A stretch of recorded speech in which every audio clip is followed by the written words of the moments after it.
এনেই আকৌ ৰুটি খাই ভাল পায়, তাতে আকৌ বৰষুণৰ বতৰ ডাৱৰীয়া একদম মিলি গ'ল আৰু এতিয়া বোলে দিনৰ ভাগতো ভাত নাখায় হেনো ৰুটিহে খায়।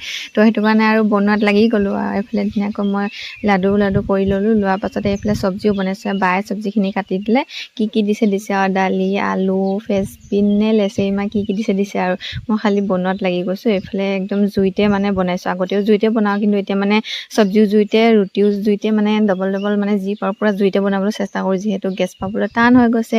সেইটো কাৰণে একদম মোৰ মানে আৰু হাৱা টাইট হৈ গৈছে আৰু পূৰা চব মানে জুইতে বনাবলগীয়া হৈ গৈছেগৈ। তো এইফালে ধুনীয়াকৈ একদম ৰুটিকেইটা বনোৱাত লাগি গৈ আছোঁ।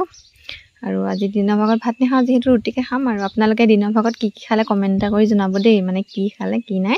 আৰু এইফালে ধুনীয়াকৈ মোৰ বনাই মেলি হৈ গৈছেগৈ। হোৱাৰ পাছত এয়া বাকে ক'লোঁ দেউতাক দিবলৈ বুলি। তো বায়ে ধুনীয়াকৈ দেউতাক দিবলৈ বুলি জতাই কৰি লৈছে। আৰু মানে চবেই অলপ মানে বেলেগকৈ খোৱা গৈছে, সেইটো কাৰণে ভালকৈ ভিডিঅ' কৰিব নহ'ল। আৰু যেনেকুৱা মানে পাৰিছোঁ তেনেকুৱা ভিডিঅ' কৰি দিছোঁ। আৰু এইফালে আকৌ আমিও শেষত এয়া খাবলৈ ল'লোঁ। এয়া ধুনীয়াকৈ মই একদম খোৱাখিনি মই খোৱাই দেখাইছোঁ, আৰু বেলেগৰ খোৱা দেখাব নহ'ল আৰু দেই। আজি ভিডিঅ'টো ইমানে আছিল। Bye bye.